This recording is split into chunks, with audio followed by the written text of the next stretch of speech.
So guys, ito yung property oh. Yan. So ito kay Mayor to. Yan. Ito yung property. May mangga, may niyog, may saging. Asto. Ayan yung mismo property na. Yung frontage pakahaba. Nasa 100 meters yung frontage. Ang ganda nito. Nakabakod pa oh. Along Barangay Road oh, two-way. May two-way. Maluwang karsada. Luwang ng daan niya. Kasyang-kasyang sa lubungan. 1.6 ano pre? 16,326. 16,326 yung sukat niya oh. Ayan. May mga mangga siya. Tapos may niyog. Tapos ito, develop na yung kabila niya. So, dito lang yan guys ha. Candelaria, Quezon. So, titled siya. Ang maganda dito, titled. So, makikita nyo sa property. Flat land. Tapos magmula dun sa diversion road yung Lucena. Puntang Lucena to Manila. So, dinaride ko siya ng almost ano lang 5 to 10 minutes lang. So depende sa driving nyo kung gaano kayo makakabilis makakarating dito sa property. So yan o, kitang kita nyo naman guys, napakahaba nung frontage nya. Tapos dito may mga tanim siyang papaya. Yan. So maya maya aerial shot natin yung property para makakita natin kung gaano siya kaganda. Ayan o, balik ko yung mismong property. So maganda siya. Ayan. Mangga, niyog. Medyo malakas na ang hangin. Hindi ko alam, may aerial shot natin pala. Asang hangin, pero subukan natin maya maya. Ano? Anong frontage niya? Ayan. Frontage niya hanggang dun pa. Yun, sa may dulong yan, sa may saging. So, ang ganda. Almost nasa 150 meters. So, yan guys ha.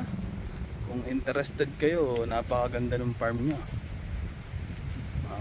Along cemented road, wala kayong dadaan ng rough road dito guys.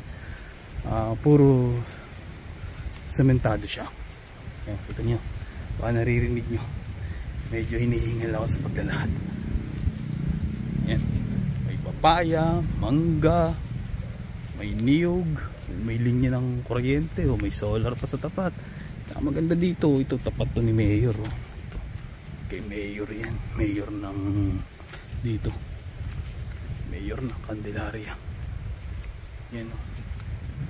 So ang ganda. Yan. Ang daan no. Yan. Along cemented road, Candelaria, Quezon. Subukan natin guys ngayon i-aerial shot yung property. So ngayon aerial shot natin tong property. Yan. So ito yung drone shot niya.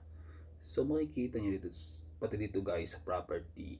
Yan, makikita nyo napakalinis nung property. Tapos itong mga nakaharap sa kalsada naka-fence na. Yan. So makikita nyo naman dito sa aerial shot, ang tanim niya ay niyog at saka saging. Tapos doon sa bandang dulo meron siyang mga papaya.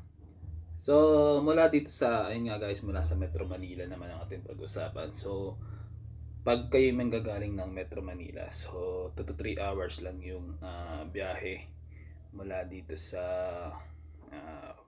mula Metro Manila hanggang dito sa property. So maganda dito, once na magbukas naman yung TR4, may exit ng Candelaria.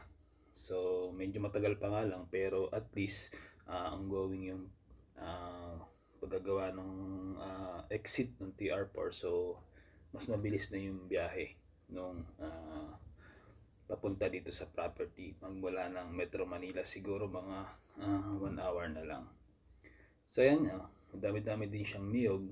Tapos yun nga, mula Metro Manila, mula Provincial Road or sa Diversion Road, nasa ano siya, nasa ano lang, 10 minutes yung driving magmula sa Diversion Road, magmula dito sa property. So guys, sa mga interested, andyan yung Viber at saka WhatsApp ko. Kontakan nyo lang ako dyan pag gusto nyo i-visit ng personal itong property. Yan, Candelaria, Quezon, 1.6 hectares mahigit.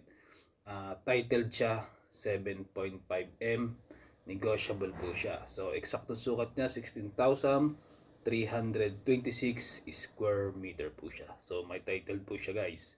So 7.5 million, negotiable po siya. Yan. So dito sa mga tabing farm niya, nakikita mo meron siyang mga kapitbahay. So guys, hanggang dito na lang. Thank you.